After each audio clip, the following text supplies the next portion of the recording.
ಕಡಿಮೆ ಸಿಬಿಲ್ ಸ್ಕೋರ್ ನಿಂದ ಸಾಲ ಕ್ರೆಡಿಟ್ ಕಾರ್ಡ್ ಅಪ್ಲಿಕೇಶನ್ ರಿಜೆಕ್ಟ್ ಆಗ್ತಾ ಇದೆಯಾ? ಇನ್ನು ಮುಂದೆ ಆಗಲ್ಲ. SBM Z ಕ್ರೆಡಿಟ್ ಕಾರ್ಡ್ ಬಳಸಿ ಈಸಿಯಾಗಿ ಕ್ರೆಡಿಟ್ ಸ್ಕೋರ್ ಅನ್ನ 750 ಗಿಂತ ಜಾಸ್ತಿ ಮಾಡ್ಕೋಬಹುದು. ಇದೊಂದು FD ಆಧಾರಿತ ಕಾರ್ಡ್. UPI ಬಳಸಿ ಕ್ರೆಡಿಟ್ ಕಾರ್ಡ್ ಬ್ಯಾಲೆನ್ಸ್ ಅನ್ನ ಖರ್ಚು ಮಾಡಬಹುದು. FD ಗೆ RBI ಗ್ಯಾರಂಟಿಯೊಂದಿಗೆ 7% ಇಂಟ್ರೆಸ್ಟ್ ಕೂಡ ಸಿಗುತ್ತೆ. 30 ದಿನದಲ್ಲೇ ಕ್ರೆಡಿಟ್ ಸ್ಕೋರ್ ನಲ್ಲಿ ಇಂಪ್ರೂವ್ಮೆಂಟ್ ಕೂಡ ನೋಡಬಹುದು. ಡಿಸ್ಕ್ರಿಪ್ಷನ್ ಹಾಗೂ ಪಿನ್ ಕಾಮೆಂಟ್ ನಲ್ಲಿರೋ ಲಿಂಕ್ ಮೂಲಕ Z ಆಪ್ ಡೌನ್ಲೋಡ್ ಮಾಡಿ. ಭಾರತದ ಕೈಗೆ ಬಂಕರ್ ಬಸ್ಟರ್ ಮಿಸೈಲ್. ಅಗ್ನಿ 5 ತಲೆಗೆ 7 ಟನ್ ಸ್ಫೋಟಕ. DRDO ಮಹಾ ಸಾಹಸ. ನಮಸ್ಕಾರ ಸ್ನೇಹಿತರೆ, mastmaka.comಗೆ ಸ್ವಾಗತ. ನಾನು ಅಮರ್ ಪ್ರಸಾದ್. ಆಯುಧ ಆಪರೇಷನ್ ಸಿಂಧೂರ್ ನಂತರ ಭಾರತ ಆಯುಧಗಳ ಬೇಟೆಯನ್ನೇ ಶುರು ಮಾಡಿದೆ. ಲಕ್ಷ ಕೋಟಿಗಳ ಲೆಕ್ಕದಲ್ಲಿ ಈಗ ಹಣವನ್ನ ಆಯುಧಗಳಿಗೆ ಹಾಕ್ತಾ ಇದೆ. ಈ ನಿಟ್ಟಿನಲ್ಲಿ ಈಗ ಇನ್ನೊಂದು ದೊಡ್ಡ ಹೆಜ್ಜೆ ಇಡೋಕೆ ರೆಡಿಯಾಗಿದೆ.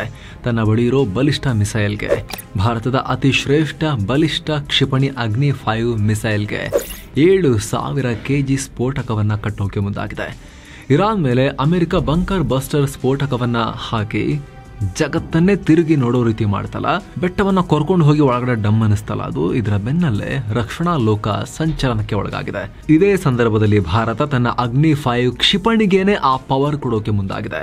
ಇದು ಸಾಧ್ಯ ಆಗಿ ಸೇನೆ ಕೈಗೆ ಇದು ಬಂದಾಗ ನಮ್ಮಲ್ಲಿ ಮಾತ್ರ ಅಲ್ಲ, ಇಡೀ ಜಗತ್ತಲ್ಲೇ one of the deadliest bunker buster ಅಂತ ಇದು ಕರೆಸ್ಕೊಳ್ಳುತ್ತೆ. ಪಾಕಿಸ್ತಾನ, ಚೀನಾ ಅಷ್ಟೇ ಅಲ್ಲ, ಟರ್ಕಿ, ಯುರೋಪ್, ಆಫ್ರಿಕಾದಲ್ಲಿರೋ ಚೀನಾದ ನೆಲೆಗಳನ್ನ ಕೂಡ ಇದರಿಂದ ಟಾರ್ಗೆಟ್ ಮಾಡಬಹುದು. ಅಷ್ಟು ರೀಚ್ ಇದೆ ಇದಕ್ಕೆ, ಅಷ್ಟು ಶಕ್ತಿ ಇದೆ. ಹಾಗಿದ್ರೆ ಭಾರತ ಡೆವಲಪ್ ಮಾಡ್ತಾ ಇರೋ ಈ ಮಿಸೈಲ್ನ ಪವರ್ ಏನು? ಭಾರತದ ಸ್ಟ್ರಾಟಜಿಗೆ ಇದು ಗೇಮ್ ಚೇಂಜರ್ ಹೇಗಾಗುತ್ತೆ? ಈ ಅಸ್ತ್ರ ನಮ್ಮ ಎಲ್ಲ ಶತ್ರುಗಳಿಗೂ ಹೇಗೆ ಎಚ್ಚರಿಕೆಯ ಗಂಟೆ? ಕ್ವಿಕ್ ಆಗಿ ನೋಡ್ತಾ ಹೋಗೋಣ. ಕಡೆ ತನಕ ಮಿಸ್ ಮಾಡಿದೆ ನೋಡಿ. ಭಾರತಕ್ಕೆ ಭೂಗತ ಸಂಹಾರಕ ಅಗ್ನಿ ತಲೆಗೆ ಸೀಳೋ ಸಿಡಿತಲೆ. ಸ್ನೇಹಿತರೆ, ಇಂಥ ಒಂದು ಸಾಹಸವನ್ನ DRDO defence research and development organisation ಕೈಗೆತ್ತಿಕೊಂಡಿದೆ. ನಿಮ್ಗೆ ಗೊತ್ತಿರೋ ಹಾಗೆ ಇತ್ತೀಚೆಗೆ ನಡೆದ ಇಸ್ರೇಲ್ ಇರಾನ್ ಕದನದಲ್ಲಿ ಬಂಕರ್ ಬಸ್ಟರ್ ಸಿಕ್ಕಾಪಟ್ಟೆ ಸೌಂಡ್ ಮಾಡಿತ್ತು. 300 ಅಡಿ ಆಳದಲ್ಲಿದ್ದ ಫೋರ್ಡೋ ಅಣು ಕೇಂದ್ರದ ಮೇಲೆ ಇಸ್ರೇಲ್ ಎಷ್ಟೇ ದಾಳಿ ಮಾಡಿದ್ರೂ ಕೂಡ ಅದು ಯೂಸ್ ಆಗ್ತಿರ್ಲಿಲ್ಲ. ಆದರೆ ಅಮೆರಿಕ ಬಂದು B2 ಬಾಂಬರ್ಗಳನ್ನು ಬಳಸಿ GBU 57 ಹೆಸರಿನ ಮ್ಯಾಸಿವ್ ಆರ್ಡಿನನ್ಸ್ ಪೆನೆಟ್ರೇಟರ್ ಕೊರ್ಕೊಂಡು ಹೋಗಿ ಸ್ಫೋಟ ಆಗೋ ಸ್ಫೋಟಕವನ್ನ ಹಾಕಿ ನೆಲದ ಅಡಿಯಲ್ಲಿದ್ದ ಇಡೀ ಕೇಂದ್ರವನ್ನ ಧ್ವಂಸ ಮಾಡೋಕೆ ಅಮೆರಿಕ ಸ್ಫೋಟಕವನ್ನ ಹಾಕಿತ್ತು. ಅಲ್ಲಿಂದ ಇರಾನ್ ಯುರೇನಿಯಂ ಅನ್ನ ಬೇರೆ ಕಡೆಗೆ ಸಾಗಿಸಿರ್ಬೋದು, ಆದ್ರೆ ಒಳಗೆ ಹೋಗಿ ಅದು ಆ ಫೆಸಿಲಿಟಿಯನ್ನ ಡ್ಯಾಮೇಜ್ ಮಾಡಿರೋದಂತೂ ಸ್ಪಷ್ಟ. ಇರಾನ್ ಕೂಡ ಈ ವಿಚಾರವನ್ನ ಒಪ್ಕೊಂಡಿದೆ. ಯುರೇನಿಯಂ ಬೇರೆ ಕಡೆಗೆ ತಗೊಂಡೋಗಿದೀವಿ ಅಂತ ಹೇಳಿದ್ರು ಕೂಡ ಫೆಸಿಲಿಟಿ ಡ್ಯಾಮೇಜ್ ಆಗಿರೋದನ್ನ ಒಪ್ಕೊಂಡಿದೆ. ಇದೇ ಕಾರಣಕ್ಕೆ ಜಗತ್ತಿನ ಎಲ್ಲಾ ಸೇನೆಗಳು, ಅಯ್ಯೋ ನಮ್ಮ ಹತ್ರ ಇದಿಲ್ವಲ್ಲ, ನಮಗೂ ಬೇಕಲ್ಲ ಈ ತರದೊಂದು ಏನಾದರೂ ಒಂದು ವ್ಯವಸ್ಥೆ, ಬಂಕರ್ ಎಡಿಗಡೆ ಮಾಡ್ಕೊಂಡ್ರೆ ನಮ್ಗೆ ಹೊಡೆಯಕ್ಕಾಗಲ್ವಲ್ಲ ಶತ್ರುನ ಅಂತ ಯೋಚನೆ ಮಾಡ್ತಿದ್ದಾರೆ. ಹಾಗೆ ನೋಡಿದ್ರೆ ಭಾರತ ಹಲವು ದಿನಗಳಿಂದಲೇ ಇಂತಹ ಪ್ರಾಜೆಕ್ಟ್ ಅನ್ನ ಕೈಗೆತ್ತಿಕೊಂಡಿತ್ತು. ಈಗ ಅದನ್ನ ಇನ್ನಷ್ಟು ವೇಗಗೊಳಿಸಲಾಗ್ತಾ ಇದೆ. ಭಾರತದ ಬಳಿ ಇರೋ ಅಗ್ನಿ 5 ಮಿಸೈಲ್ಗೆ ಬಂಕರ್ ಬಸ್ಟರ್ ಟೆಕ್ನಾಲಜಿ ಅಳವಡಿಸಿ ಅದರಲ್ಲಿ 7,500 kg ಸ್ಫೋಟಕವನ್ನು ಹೊತ್ಕೊಂಡು ಹೋಗೋಕೆ, ಅದಕ್ಕೆ ಎಬಿಲಿಟಿ ಕೊಡೋಕೆ ಪ್ಲಾನ್ ಮಾಡಲಾಗ್ತಾ ಇದೆ. ಅಪಾಯಕ್ಕಿಂತಲೂ ಅಪಾಯಕಾರಿ. ಏನಿದು, ಯಾಕೆ ಹಿಂಗೆ ಹೇಳ್ತಾ ಇದ್ದೀವಿ ಸ್ನೇಹಿತರೆ? ಈ ಅಗ್ನಿ 5 ಇದೆಯಲ್ಲ, ಸದ್ಯ ಭಾರತದ ಬಳಿ ಇರೋ ಅತ್ಯಂತ ಅಪಾಯಕಾರಿ ಮಿಸೈಲ್. ಆಲ್ರೆಡಿ ಇದಿದೆ, ಇದು ಅಪಾಯಕಾರಿ ಮಿಸೈಲ್. ಚೀನಾ ಇರಲಿ, ಪಾಕಿಸ್ತಾನ ಇರಲಿ, ಅಥವಾ ಜಗತ್ತಿನ ಯಾವುದೇ ರಾಷ್ಟ್ರ ಇರಲಿ ಭಾರತಕ್ಕೆ ಹೆದರ್ತಾರೆ ಅಂದರೆ ನಾವು ಕ್ಲಿಯರ್ ಕಟ್ಟಾಗಿ ಹೇಳ್ಬೋದು ಅಗ್ನಿ 5 ಕಾರಣ. ಚೀನಾಗಂತೂ ಇದರ ಮೇಲೆ ವಿಪರೀತ ಆತಂಕ ಇದೆ. ಗಂಟೆಗೆ 30,000 ಕಿಲೋಮೀಟರ್ ವೇಗದಲ್ಲಿ ಹೋಗೋ ಈ ಕ್ಷಿಪಣಿ 5,000 ಕಿಲೋಮೀಟರ್ ರೇಂಜ್ ಹೊಂದಿದೆ. ಈ 5,000 ಕೂಡ ನಮ್ಮ ಅಫಿಷಿಯಲ್ ಲೆಕ್ಕ. ಪಾಶ್ಚಿಮಾತ್ಯ ರಾಷ್ಟ್ರಗಳು, ಚೀನಾ ಇವರೆಲ್ಲ ಇದು 8,000 ಕಿಲೋಮೀಟರ್ ರೀ ಅಂತ ಹೇಳ್ತಾರೆ. ಭಾರತ ಸರಿಯಾಗಿ ಮಾಹಿತಿ ಕೊಡ್ತಿಲ್ಲ. ಈ ಮಿಸೈಲ್ ಶಕ್ತಿ ಇನ್ನೂ ಹೆಚ್ಚಿದೆ ಅಂಥೇಳಿ ಅನುಮಾನ ವ್ಯಕ್ತಪಡಿಸ್ತಾರೆ. ಬಹುಶಃ ಇದ್ರೂ ಇರ್ಬೋದು. ನಾವು ಯುರೋಪ್ ತನಕ ಎಲ್ಲ ಟಾರ್ಗೆಟ್ ಇಟ್ಕೊಂಡಿಲ್ಲ ಅಂತ ಹೇಳೋಕೆ ಅಮೆರಿಕ ಮತ್ತು ಮಿತ್ರರನ್ನ ಯಾಕಪ್ಪ ಕೆಣ್ಕೋಣ ಅನ್ನೋ ಲೆಕ್ಕಾಚಾರ ಕೂಡ ಇರ್ಬೋದು. ನಮ್ಮ ರೇಂಜ್ ಎಲ್ಲಿಗೆ ಬೇಕೋ ಅಷ್ಟು ಮಾತ್ರ ಮಾಡ್ಕೊಂಡಿದ್ದೀವಿ ಅನ್ನೋ ಮೆಸೇಜ್ ಪಾಸ್ ಮಾಡೋಕ್ಕೂ ಇರ್ಬೋದು. ಜೊತೆಗೆ ಸ್ನೇಹಿತರೆ, ನಮ್ಮ ಮಿಸೈಲ್ ಟೆಕ್ನಾಲಜಿ ಇದೆಯಲ್ಲ ವರ್ಲ್ಡ್ ಕ್ಲಾಸ್ನಲ್ಲಿದೆ. ಕ್ರೂಸ್ದಿಂದ ಬ್ಯಾಲಿಸ್ಟಿಕ್ ಮಿಸೈಲ್ ತನಕ, ಸೂಪರ್ಸಾನಿಕ್ನಿಂದ ಹೈಪರ್ಸಾನಿಕ್ ಮಿಸೈಲ್ ತನಕ ಅಮೆರಿಕ, ರಷ್ಯಾ ರೀತಿಯಲ್ಲೇ ನಾವು ಮಿಸೈಲ್ ವಿಚಾರದಲ್ಲಿ ನಾವು ಪ್ರಗತಿ ಸಾಧಿಸಿದ್ದೇವೆ. ಏನು ಸ್ನೇಹಿತರೆ, ವರದಿಯಲ್ಲಿ ಮುಂದುವರಿಯುವ ಮುನ್ನ 7 Sands ಟೂರಿಸಂ ಕಂಪನಿ ಶಿರಡಿ ಹಾಗೂ 3 ಜ್ಯೋತಿರ್ಲಿಂಗಗಳ 3 ನೈಟ್ 4 ಡೇ ಪ್ರವಾಸವನ್ನ ಆಯೋಜಿಸಿದೆ. ಶಿರಡಿ ಸಾಯಿಬಾಬಾ, ಭೀಮಾಶಂಕರ, ನಾಶಿಕ್ ತ್ರಯಂಬಕೇಶ್ವರ, ಕೃಷ್ಣೇಶ್ವರ ಜ್ಯೋತಿರ್ಲಿಂಗ, ಅಜಂತ, ಎಲ್ಲೋರ ಇಲ್ಲೆಲ್ಲ ಹೋಗೋದಿರುತ್ತೆ. ಆಫರ್ ಪ್ರೈಸ್ 28,700 ರೂಪಾಯಿ ಮಾತ್ರ. ಪ್ಯಾಕೇಜ್ ನಲ್ಲಿ flight tickets, 3 star hotel stay, all meals, AC transport ವ್ಯವಸ್ಥೆ, 24/7 ಕನ್ನಡ ಟೂರ್ ಮ್ಯಾನೇಜರ್ ಸೌಲಭ್ಯ ಎಲ್ಲ ಇರುತ್ತೆ. ಹೊರಡೋ ದಿನ 28 ಜುಲೈ 2025. ಕೆಲವೇ ಸೀಟುಗಳು ಲಭ್ಯ. ಆಸಕ್ತರು ಈ ಕೂಡಲೇ ನಂಬರ್ಗೆ ಕಾಲ್ ಮಾಡಿ ನಿಮ್ಮ ಸೀಟನ್ನ ಕೂಡ ಬುಕ್ ಮಾಡಿ. ಬನ್ನೀಗ ವರದಿಯಲ್ಲಿ ಮುಂದುವರಿಯೋಣ. ಇದು ಸ್ನೇಹಿತರೆ, ಈ ಅಗ್ನಿ ಮಿಸೈಲ್ನ ತೂಕ 50,000ದಿಂದ 56,000 kg ಬರುತ್ತೆ. ಅಂದರೆ ಜಸ್ಟ್ ಮಿಸೈಲ್ ಬಿದ್ರೇನೆ 10ರಿಂದ 11 ಏಷ್ಯನ್ ಆನೆಗಳು ಮೈಮೇಲೆ ಬಿದ್ದಂಗಾಗತ್ತೆ. ಇದರ ನಾರ್ಮಲ್ ವಾರ್ ಹೆಡ್ನ ತೂಕ 4000 kg ಇದ್ದು ಅಣ್ವಸ್ತ್ರ ಮತ್ತು ಸಾಂಪ್ರದಾಯಿಕ ಅಸ್ತ್ರಗಳನ್ನು ಇದು ತಗೊಂಡು ಹೋಗುತ್ತೆ. ಇಂಥ ಆಯುಧಕ್ಕೆ ಬಂಕರ್ ಬಸ್ಟರ್ ಎಬಿಲಿಟಿಯನ್ನು ಕೊಟ್ಟರೆ ಇದು ಇನ್ನೂ ದೊಡ್ಡ ಪ್ರಮಾಣದ ಅನಾಹುತ ಸೃಷ್ಟಿ ಮಾಡುತ್ತೆ. ಅಮೆರಿಕದ GBU-57ಗಿಂತ ಶಕ್ತಿಶಾಲಿ ಆಗುತ್ತೆ. ಯಾಕಂದರೆ ಅಮೆರಿಕದ GBU-57 ಇದೆಯಲ್ಲ, ಇದನ್ನು ಅವ್ರು ಏನು ಮಾಡಿದ್ರು, ಮಲ್ಟಿಪಲ್ ಯೂಸ್ ಮಾಡಿದ್ರು. ಒಂದರಲ್ಲೇ ಮಾಡೋಕ್ಕಾಗಿರಲಿಲ್ಲ. ಫೋರ್ಡೋದಲ್ಲಿ ಒಂದು ಹೋಗುತ್ತೆ, ಡ್ಯಾಮೇಜ್ ಮಾಡುತ್ತೆ, ದಾರಿ ಮಾಡಿಕೊಡುತ್ತೆ, ಆಮೇಲೆ ಆ ದಾರಿಲಿ ಇನ್ನೊಂದು ಹೋಗುತ್ತೆ, ಹೊಡಿಯುತ್ತೆ, ದಾರಿ ಮಾಡಿಕೊಡುತ್ತೆ, ಆಮೇಲೆ ಇನ್ನೊಂದು ಹಾಕೋದು. ಆ ರೀತಿ ಬ್ಯಾಕ್ ಟು ಬ್ಯಾಕ್ ಹಾಕಿ ಡ್ಯಾಮೇಜ್ ಮಾಡಿತ್ತು. ಆದರೆ GBU-57 ಒಂದು ಎಷ್ಟು ಒಳಗೆ ಹೋಗುತ್ತೋ ಸೀಳ್ಕೊಂಡು ಅದಕ್ಕಿಂತ ಜಾಸ್ತಿ ಅಗ್ನಿಫೈ ಹೋಗುತ್ತೆ ಅಂತ ಹೇಳ್ತಿದ್ದಾರೆ. 80ರಿಂದ 100 ಮೀಟರ್ ತನಕ ಒಳಗೆ ನುಗ್ಗಿ ಹೋಗಿ ಹೊಡೆಯುತ್ತೆ ಅಂತ. ಅಂದರೆ 300ರಿಂದ 330 ಅಡಿ ಆಳದ ತನಕವೂ ಇದು ನುಗ್ಗುತ್ತೆ. ಅಮೆರಿಕದ GBU-57 150ರಿಂದ 180 ಅಡಿ ಅಷ್ಟೇ ಒಳಗೆ ಹೋಗೋದು ಸೀಳ್ಕೊಂಡು.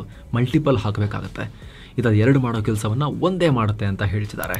ಜೊತೆಗೆ ಅಮೆರಿಕದ GBU ಬಾಂಬ್ನಲ್ಲಿ ಜಸ್ಟ್ 2400 kg ಮಾತ್ರ ಸ್ಫೋಟಕವನ್ನು ಇಡ್ಬೋದು. 14,000 kg ತೂಕದಲ್ಲಿ 2400 kg ಮಾತ್ರ ಸ್ಫೋಟಕ ಇರುತ್ತೆ. ಆದರೆ ಅಗ್ನಿಫೈನಲ್ಲಿ ಅದಕ್ಕೂ 3 ಪಟ್ಟು ಹೆಚ್ಚಿನ ಸ್ಫೋಟಕ ಇರುತ್ತೆ. ಜೊತೆಗೆ ಇದರ ಅಕ್ಯುರಸಿ ರೇಟ್ 10 ಮೀಟರ್ ಒಳಗಿದೆ. ಅಂದರೆ ಎಲ್ಲಿಗೆ ಗುರಿ ಇಡ್ತೀವೋ ಜಸ್ಟ್ 10 ಮೀಟರ್ ಆ ಕಡೆ ಈ ಕಡೆ ಆಗುತ್ತೆ ಅಷ್ಟೇ. ಬ್ಯಾಲಿಸ್ಟಿಕ್ ಮಿಸೈಲ್ಗಳಲ್ಲಿ ಇದು ತುಂಬ ಗೇಮ್ ಚೇಂಜಿಂಗ್ ನಂಬರ್. ಯಾಕಂದರೆ ಕಿಲೋಮೀಟರ್ ಗಟ್ಟಲೆ ಆ ಕಡೆ ಎಲ್ಲ ಹೋಗಿ ಬೀಳ್ತವೆ ಬ್ಯಾಲಿಸ್ಟಿಕ್ ಮಿಸೈಲ್ಗಳು. ಯಾಕಂದರೆ ಅವು ಸೀದಾ ಹಿಂಗೆ ಹೋಗೋ ಮಿಸೈಲ್ಗಳಲ್ಲ, ಹೀಗೆ ಹೋಗಿ ಆಕಾಶಕ್ಕೆ ಹೋಗಿ ಸ್ಪೇಸ್ ಹತ್ರ ಹೋಗಿ ಮತ್ತು ವಾಪಸ್ ಹಿಂಗೆ ಬಂದು ಬೀಳೋ ಮಿಸೈಲ್ಗಳು. ಸ್ವಲ್ಪ ಅಕ್ಯುರಸಿ ಕಮ್ಮಿ. ಆದರೆ ನಮ್ಮ ಅಗ್ನಿ 5 ಜಸ್ಟ್ 10 ಮೀಟರ್ನ ವೇರಿಯೇಷನನ್ನು ಮಾತ್ರ ಹೊಂದಿದೆ. ಇದು ಸಫಿಷಿಯೆಂಟ್ ಬಂಕರ್ ಬಸ್ಟರ್ ಆಗಿ ಕೆಲಸ ಮಾಡೋಕೆ. ಜೊತೆಗೆ ಸ್ನೇಹಿತರೆ, ಅಮೆರಿಕ GBU-57ಗಳನ್ನು ಹಾಕೋಕೆ ರಿಸ್ಕ್ ತಗೊಂಡಿತ್ತು. ವಾಯುಪಡೆಯ ಪೈಲಟ್ಗಳು ಆ ದುಬಾರಿ ಮಷಿನ್ಗಳನ್ನು, B-2 ಬಾಂಬರ್ಗಳನ್ನು ಸಾವಿರಾರು ಕಿಲೋಮೀಟರ್ ಒಂದು ಫ್ಲೈಯಿಂಗ್ನಲ್ಲಿ ಹಾರಿಸಿ ಹಾಕಿ ಬಂದಿದ್ರು. ಯಾರಾದ್ರೂ ಇರಾನ್ ಮತ್ತು ಅದರ ಪ್ರಾಕ್ಸಿಗಳು ಇದನ್ನು ಡಮ್ಮನ್ಸ್ಬಿಟ್ಟಿದ್ರೆ ಬಹಳ ಮುಖಭಂಗ ಆಗ್ತಾ ಇತ್ತು ಅಮೆರಿಕಾಗೆ. ಆದರೆ ನಮ್ದು ಈಗ DRDO ಪ್ಲಾನ್ ಮಾಡಿರೋದು ಯಾವುದೇ ಜೆಟ್ ಹೋಗಲ್ಲ, ಇಲ್ಲಿ ಭಾರತದಲ್ಲಿ ಕೂತ್ಕೊಂಡದನ್ನು ಆ ಅಗ್ನಿ 5 ಫೈರ್ ಮಾಡ್ಬೋದು. ಸದ್ಯ ಈ ಹೊಸ ವೇರಿಯಂಟ್ನಲ್ಲಿ ಸಾಂಪ್ರದಾಯಿಕ ಅಸ್ತ್ರಗಳನ್ನು ಮಾತ್ರ ಕ್ಯಾರಿ ಮಾಡೋ ರೀತಿ ಡೆವಲಪ್ ಮಾಡಲಾಗ್ತಾ ಇದೆ. ಅಂದರೆ ಎಲ್ಲ ಬ್ಯಾಲಿಸ್ಟಿಕ್ ಮಿಸೈಲ್ಗಳನ್ನು ಮಾಡದೆ ಅಣ್ವಸ್ತ್ರ ಕ್ಯಾರಿ ಮಾಡೋ ಎಬಿಲಿಟಿಗೋಸ್ಕರ. ಆದರೆ ಅದರಲ್ಲಿ ಈಗ ಬಂಕರ್ ಬಸ್ಟರ್ ಟೆಕ್ನಾಲಜಿಯೊಂದಿಗೆ ಹೊಸದು ಮಾಡ್ತಿದ್ದಾರಲ್ಲ, ಅದರಲ್ಲಿ ಸಾಂಪ್ರದಾಯಿಕ ಅಸ್ತ್ರಗಳನ್ನು, ಈ ರೀತಿ ಬಂಕರ್ ಬಸ್ಟರ್ಗಳನ್ನು ಕ್ಯಾರಿ ಮಾಡೋಕೆ ಅದನ್ನು ಡೆವಲಪ್ ಮಾಡಲಾಗ್ತಾ ಇದೆ. ಭಾರತಕ್ಕೆ ಯಾಕೆ ಬೇಕು? ನಮ್ಮ ಹತ್ರ ಆಲ್ರೆಡಿ ಅಣ್ವಸ್ತ್ರ ಇದೆ. ಚೀನಾ ಮತ್ತು ಪಾಕಿಸ್ತಾನಗಳು ಆಲ್ರೆಡಿ ಮಾಡ್ಕೊಂಡಿವೆ. ಈಗ ಇದು ಕೂಡ ಜಸ್ಟ್ ನಾರ್ಮಲ್ ಸ್ಫೋಟಕ ಅಂತ ಹೇಳ್ತಿದಾರಲ್ಲ, ಮತ್ತು ಇದು ಯಾಕೆ ಬೇಕು ನಾರ್ಮಲ್ ಸ್ಫೋಟಕ ಅನ್ನೋ ಪ್ರಶ್ನೆ ಕೆಲವರು ಕೇಳ್ಬೋದು. ಆದರೆ ಸ್ನೇಹಿತರೆ, ಇತ್ತೀಚಿನ ವರ್ಷಗಳಲ್ಲಿ ಯುದ್ಧದ ರೀತಿ ಚೇಂಜ್ ಆಗಿದೆ. 80 ವರ್ಷಗಳಿಂದ ಅಣ್ವಸ್ತ್ರ ರಾಷ್ಟ್ರಗಳು ಯುದ್ಧ ಮಾಡಲ್ಲ ಅನ್ನೋ ವಾಡಿಕೆಯನ್ನು ಭಾರತ ಆಪರೇಷನ್ ಸಿಂಧೂರ್ ಮೂಲಕ ನಾಶ ಮಾಡಿದೆ.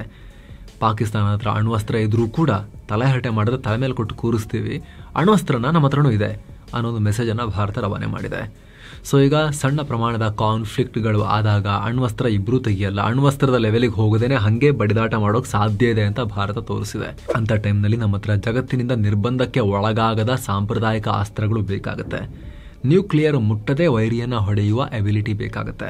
ನಿಮ್ಗೆ ಗೊತ್ತಿರೋ ಹಾಗೆ ನಮ್ಮ ಹತ್ರ ಅಮೆರಿಕದ ರೀತಿ ಶಕ್ತಿಶಾಲಿ ಬಾಂಬರ್ ಇಲ್ಲ.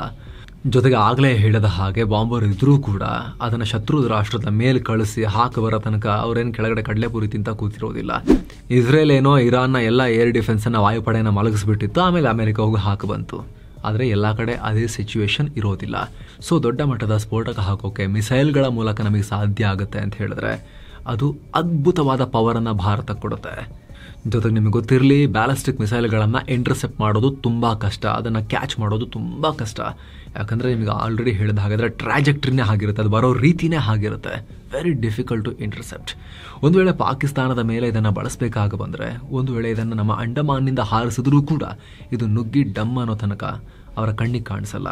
ಯಾಕಂದರೆ ಪಾಕಿಸ್ತಾನದ ರೆಡಾರ್ ರೇಂಜ್ 300 ಕಿಲೋಮೀಟರ್ ಅಂತ ಹೇಳ್ತಾರೆ, ಅದು ಅವ್ರು ಹೇಳ್ಕೊಳ್ಳೋದು. ಆದರೆ 300 ಕಿಲೋಮೀಟರ್ ದೂರದಲ್ಲಿ ಅದನ್ನು ಗುರುತಿಸಿ ಏರ್ ಡಿಫೆನ್ಸ್ ಸಿಸ್ಟಮ್ ಆ್ಯಕ್ಟಿವ್ ಆಗೋ ಹೊತ್ತಿಗೆ ಇದು ಹೋಗಿ ಏನು ಮಾಡಬೇಕು ಅದು ಮಾಡಿರುತ್ತೆ. ಸೆಕೆಂಡ್ಗೆ 8 ಕಿಲೋಮೀಟರ್ ವೇಗದಲ್ಲಿ ನುಗ್ಗುತ್ತೆ. ಸೊ 40 ಸೆಕೆಂಡ್ಗೆ ಇದು ಗುರಿಯನ್ನು ಮುಟ್ಟುತ್ತೆ. ಮುಂದೆ ಇಂಥ ಆಯುಧಗಳನ್ನು ಯೂಸ್ ಮಾಡೋ ಸಂದರ್ಭ ಭಾರತಕ್ಕೆ ಬಂದರೂ ಬರ್ಬೋದು. ಯಾಕಂದರೆ ಪಾಕ್ ಹಲವು ಬೆಟ್ಟಗಳ ಅಡಿಯಲ್ಲಿ ಆಯುಧಾಗಾರಗಳನ್ನು ಇಟ್ಕೊಂಡಿದೆ. ಕಿರಾಣ ಹಿಲ್ಸ್ ಬೆಟ್ಟಗಳ ಅಡಿಯಲ್ಲಿ ಅಣ್ವಸ್ತ್ರಗಳನ್ನು ಇಟ್ಟಿದ್ದಾರೆ ಅನ್ನೋದು ನಿಮಗೆ ಇತ್ತೀಚೆಗೆ ಗೊತ್ತಾಗಿದೆ. ಸೊ ಮುಂದೊಂದು ದಿನ ಇಂತಹ ಪಾಕಿಸ್ತಾನದ ಅಂಡರ್ ಗ್ರೌಂಡ್ ಫೆಸಿಲಿಟಿ ಯಾವುದಾದ್ರೂ ನಾಶ ಮಾಡಬೇಕು ಅಂದರೆ ಆಗ ಬಂಕರ್ ಬಸ್ಟರ್ ಬೇಕೇ ಆಗತ್ತೆ. ಹಾಗಂತ ಕೇವಲ ಪಾಕಿಸ್ತಾನಕ್ಕೆ ಮಾತ್ರ ಅಲ್ಲ, ಇದರ ರೇಂಜ್ ಚೀನಾದ ಯಾವುದೇ ಭಾಗವನ್ನು ತಲುಪುವಷ್ಟಿದೆ.